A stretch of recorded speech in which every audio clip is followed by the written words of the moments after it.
Assalamu alaikum students. I am Shastika and today we will discuss cracking of petroleum. Cracking क्या होती है? Cracking is actually the breakdown of higher hydrocarbons into lower hydrocarbons. ठीक है, cracking को हम क्या कहते हैं? हायर हाइड्रोकार्बन्स की लोअर हाइड्रोकार्बन्स में breakage in the presence of heat. Cracking को समझने के लिए ना आप ये एक सिंपल एग्जांपल लें। सपोज ये मेरे पास एक रॉड है, ठीक है, ये एक रॉड है मेरे पास। मैं इस रॉड को हीट करती हूँ। हीट करने पे इसके अंदर क्रैक्स आ जाते हैं। क्रैक समझते हैं ना, दरारें आ जाना। ठीक है, अब जहाँ जहाँ से ये क्रैक्स आएंगे वहाँ वहाँ से ये टूट के ये छोटे छोटे यूनिट्स में कन्वर्ट हो जाएगा। ठीक है, ये जो मेरे पास एक लॉन्ग रॉड था, अब ये छोटे छोटे यूनिट्स में कन्वर्ट हो गया, तो ये एक्चुअली क्या हो गई, इसकी क्रैकिंग हो गई। ठीक है, सिमिलरली जो हमारे पास लॉन्ग चेन हाइड्रोकार्बन्स होते हैं, सपोज ये मेरे पास एक लॉन्ग चेन हाइड्रोकार्बन है,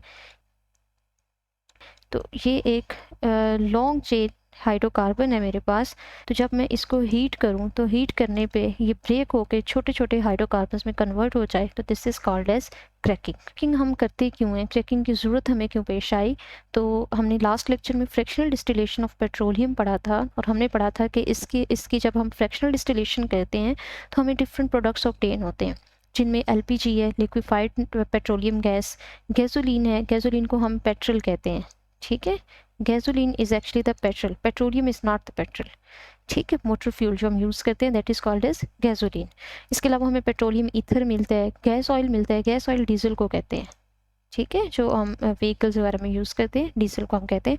इसके अलावा पैराफिन ऑब्टेन हुआ, एसफॉल्ट ऑब्टेन हुआ। ठीक है, अच्छा, अब इनमें से कुछ ऐसे हाइड्रोकार्बन्स थे, कुछ ऐसे प्रोडक्ट्स थी जिनका यूज़ बहुत ज़्यादा है। जैसे पेट्रोल जो है ये बहुत ज़्यादा यूज़ होता है थ्रू आउट द वर्ल्ड।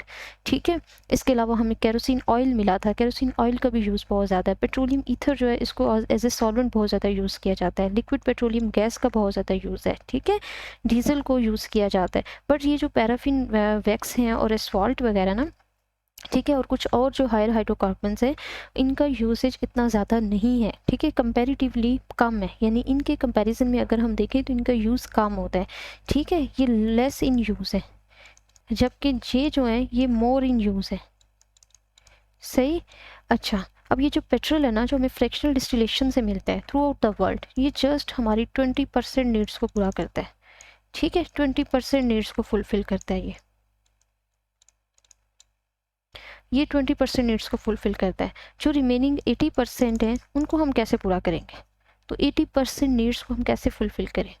तो फिर हम पेट्रोलियम की क्रैकिंग करते हैं। ठीक है, ऐसे हाइड्रोकार्बन्स जो लेस इन यूज़ हैं, हम उनकी क्रैकिंग करके उनको लोअर हाइड्रोकार्बन्स में चेंज कर लेते हैं। ठीक है, और इस तरह से हम जो है वो अपनी यूज़, जो इनका ज़्यादा यूज़ होता है, उनकी कंजप्शन को हम पूरा कर लेते हैं। अच्छा जी, जैसे कि अगर हम पैराफिन वैक्स को देखें या एसफॉल्ट को देखें, तो ये हायर हाइड्रोकार्बन्स होते हैं। एसफॉल्ट इवन सॉलिड स्टेट में होता है। जैसे जैसे कार्बन की चेन लेंथ इंक्रीज करती जाएगी, उसकी विस्कोसिटी इंक्रीज करती जाएगी, उसकी स्टेट गैस से लिक्विड और लिक्विड से सॉलिड में चेंज होती जाएगी। ठीक है, ये जो इनिशियल मेंबर्स हैं, इनकी चेन लेंथ कम होती है, ये मोर वोलेटाइल होते हैं। जितनी कार्बन की लेंथ छोटी होगी उतना ही उसकी वोलेटिलिटी ज़्यादा होगी, उतनी ही उसमें उड़ने की सलाहियत ज़्यादा होगी। ठीक है, और जैसे जैसे कार्बन की चेन लेंथ बढ़ती जाएगी, विस्कोसिटी बढ़ जाएगी, उसकी वोलेटिलिटी कम हो जाएगी, यानी उसमें उड़ने की सलाहियत कम हो जाएगी। ठीक है, जबकि हमें तो ऐसे सॉल्वेंट्स चाहिए, हमें तो ऐसी प्रोडक्ट्स चाहिए जिनमें उड़ने की सलाहियत ज़्यादा है, जिनकी वोलेटिलिटी ज़्यादा है, जैसे कि गैसोलीन है, पेट्रोलियम ईथर है, गैस ऑयल है, हमें तो इनकी ज़रूरत है। ठीक है, तो फिर हम क्या करते हैं, जो हायर हाइड्रोकार्बन्स होते हैं उनकी क्रैकिंग कर लेते हैं। हाई टेम्परेचर यूज़ करके हम इनको ब्रेक करके लोअर हाइड्रोकार्बन्स में चेंज कर लेते हैं। ये जो हायर हाइड्रोकार्बन्स होते हैं इनकी लेस वोलाटाइल होते हैं, दीज आर लेस वोलाटाइल। ठीक है, जबकि ये लोअर हाइड्रोकार्बन्स होते हैं ये मोर वोलाटाइल होते हैं, मोर वोलाटाइल होते हैं, इनका बॉइलिंग पॉइंट कम होता है। ठीक है, जबकि ये वाले जो हैं ये हाई बॉइलिंग हाइड्रोकार्बन्स होते हैं। क्लियर? क्रैकिंग को ना हम पायरोलाइसिस भी कहते हैं। पायरोलाइसिस का मतलब क्या होता है? पायरो का मीन होता है फायर, पायरो मीन फायर, और लाइसिस मीन ब्रेक, यानी कि break in the presence of fire, in the presence of heat, breakage in presence of heat. ठीक है, इसको हम क्या कहते हैं? क्रैकिंग ऑफ पेट्रोलियम कहते हैं। क्लियर हो गया? अब हमने क्या लेना है, ये जो पैराफिन है या सॉल्ट वगैरह जो हायर हाइड्रोकार्बन्स हैं उनको हम तोड़ के उसको हम गैसोलीन में चेंज कर लेंगे, और ये जो हमारी 80% नीड्स हैं इनको हम फुलफ़िल कर लेंगे बाय यूजिंग क्रैकिंग प्रोसेस।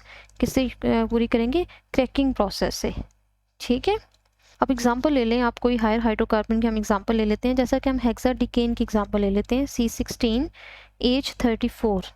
ठीक है, C16H34 इसको हेक्साडिकेन कहा जाता है। हेक्साडिकेन किस तरह से, 6 कार्बन को हम हेक्सेन कहते हैं और डेकामीन 10। ठीक है, हेक्सामीन 6 एंड डेकामीन 10, तो क्योंकि ये 16 इसके अंदर कार्बन है तो इसका नेम है हेक्साडिकेन। ठीक है, हेक्साडिकेन की जब हम क्रैकिंग करते हैं, ठीक है, इसकी हम क्रैकिंग करते हैं at higher temperature about 700 degree Celsius.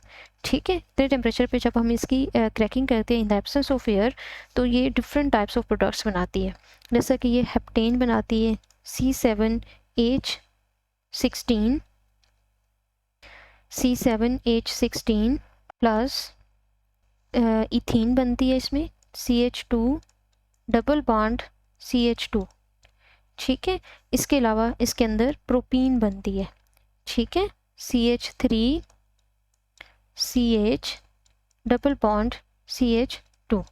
सही, तो इसमें हेप्टेन बनी, इथीन बनी और प्रोपीन बनी। सही है, तो ये प्रोडक्ट्स बनी जब हमने हेक्साडिकेन की क्रैकिंग की। एक और एग्जांपल हम लेते हैं, जैसा कि ऑक्टेन है हमारे पास 8 कार्बन वाली अल्केन C8H16, इसको जब हम हीट करेंगे तो different types of products obtain होंगी। सही है, जैसा कि ब्यूटेन प्लस ब्यूटीन बनेंगी, ब्यूटेन प्लस ब्यूटीन। इसके अलावा हेक्सेन प्लस इथीन,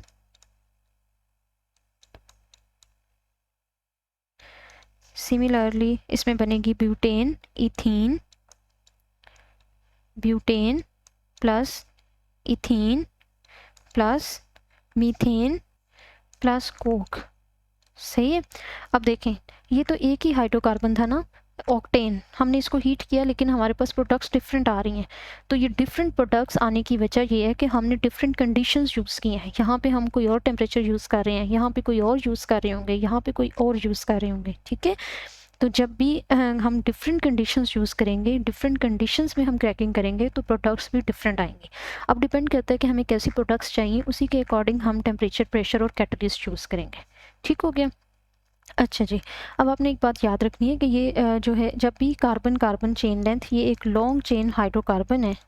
सही है, जब हम इसकी क्रैकिंग करते हैं तो कार्बन कार्बन बॉन्ड ब्रेक होने के अलावा, जैसे हम इसकी क्रैकिंग की, यहाँ से क्रैकिंग हुई, तो कार्बन कार्बन बॉन्ड ब्रेक करने के अलावा, क्योंकि इसके साथ हाइड्रोजन बॉन्ड्स भी हैं, ठीक है, इसके साथ हाइड्रोजन बॉन्ड भी हैं, क्योंकि एक कार्बन जो है वो 4 बॉन्ड बनाती है, तो कार्बन कार्बन बॉन्ड ब्रेक होने के अलावा इसमें से कार्बन हाइड्रोजन बॉन्ड भी ब्रेक होगा, जिसकी वजह से इसमें सिंगल बॉन्ड हाइड्रोकार्बन्स के अलावा डबल बॉन्डेड हाइड्रोकार्बन्स भी बनेंगे। ठीक है, यानी कि अनसैचुरेटेड हाइड्रोकार्बन्स भी बनेंगे ड्यूरिंग द क्रैकिंग प्रोसेस।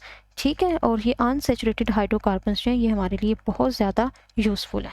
ठीक है, अनसैचुरेटेड प्लस सैचुरेटेड हाइड्रोकार्बन्स।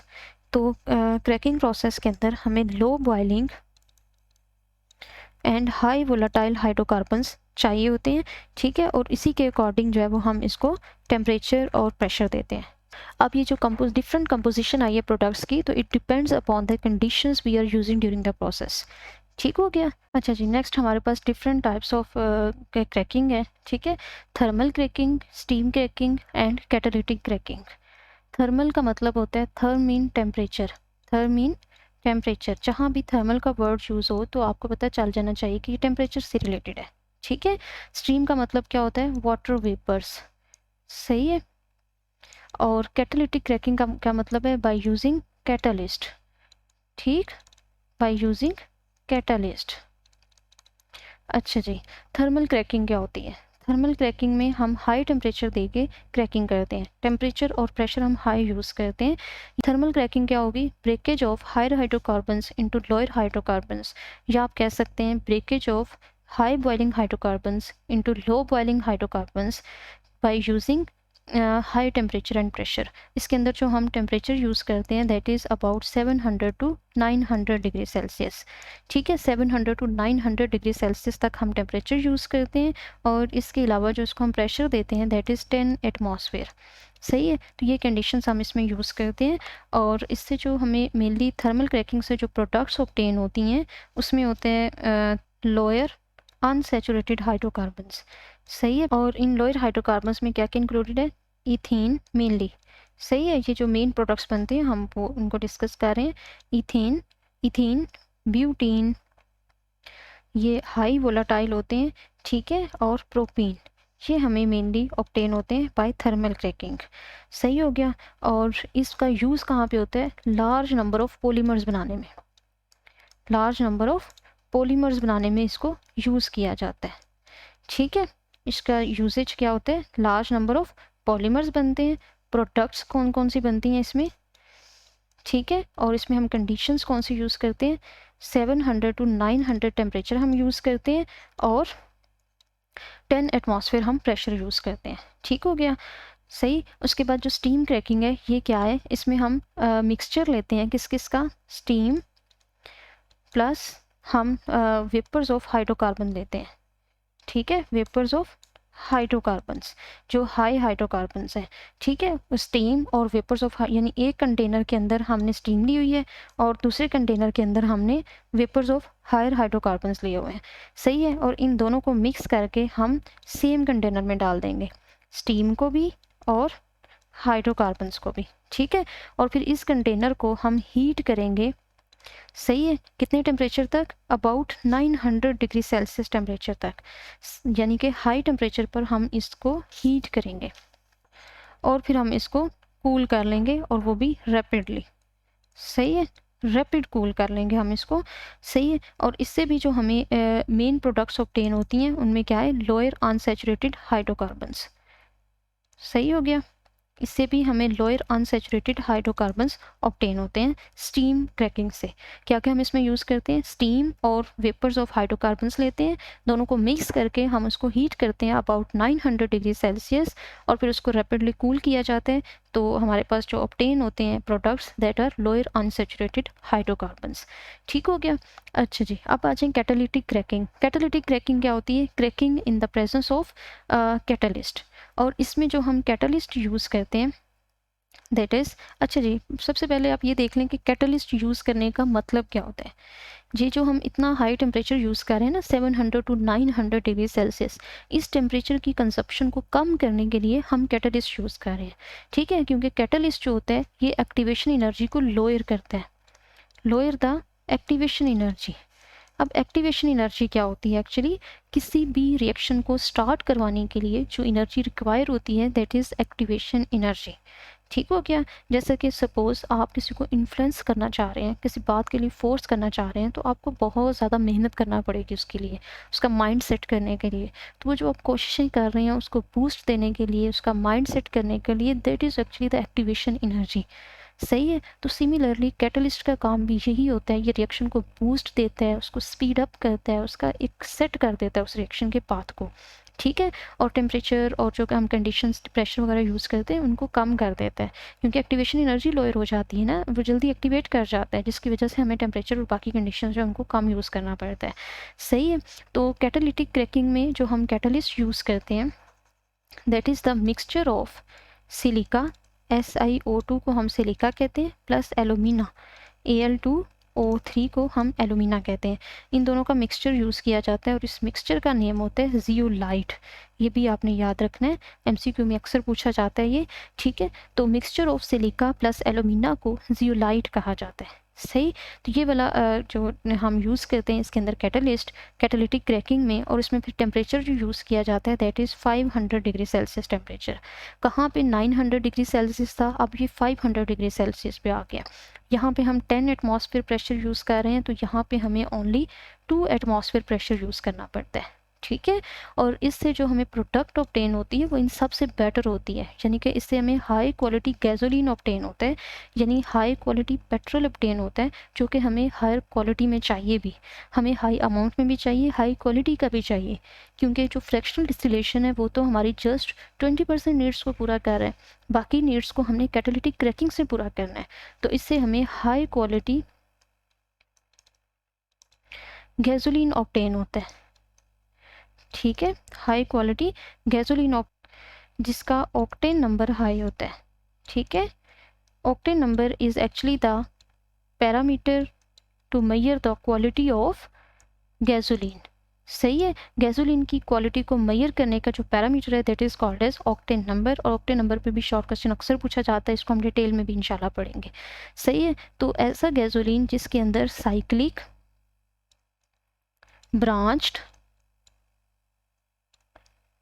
या फिर एरोमेटिक हाइड्रोकार्बन्स होंगे, उसका जो ऑक्टेन नंबर है वो ज़्यादा होता है, ठीक है, उसका ऑक्टेन नंबर ज़्यादा होता है, वो हाई क्वालिटी गैसोलीन होता है। जिसके अंदर साइक्लिक, ब्रांच्ड या एरोमेटिक हाइड्रोकार्बन्स हों वो हाई क्वालिटी गैसोलीन होता है, उसकी स्मूथनेस ज़्यादा होती है, उसकी बर्निंग अच्छी होती है और उसका ऑक्टेन नंबर हाई होता है, ठीक है। तो ये थी टाइप्स ऑफ क्रैकिंग, सही है। तो हमारे पास कुछ इंपॉर्टेंट यूजेस ऑफ, एक तो जो है क्रैकिंग गैसोलीन की यील्ड को इंक्रीज़ करती है, सेकंड वन इससे जो बाई प्रोडक्ट्स ऑब्टेन होती हैं इथीन, प्रोपीन और बेंजीन, इनके बहुत ज़्यादा यूजेस हैं, ठीक है। ये बाई प्रोडक्ट्स होती हैं in the process of cracking, ठीक है, और इनके यूजेस बहुत ज़्यादा हैं, जैसे कि ये ड्रग मैन्युफैक्चरिंग में यूज़ होती हैं, प्लास्टिक बनाने में यूज़ होती हैं, detergents, synthetic fibres, fertilisers, weed killers, इसके अलावा केमिकल्स बनाने में भी ये यूज़ होते हैं ये प्रोडक्ट्स, इथेनॉल, प्रोपानॉल, फिनॉल और एसीटोन, इनके प्रिकर्सर्स यही होते हैं, ठीक है। तो इस तरह से इनके बहुत ज़्यादा इंपॉर्टेंट यूजेस हैं क्रैकिंग के, और ये आपके एग्ज़ाम के लिए भी ये टॉपिक बहुत ज़्यादा इंपॉर्टेंट है, कम्पिटिटिव एग्ज़ाम के लिए, इंटरव्यूज़ के लिए, तो इसको आपने अच्छे से पढ़ना है।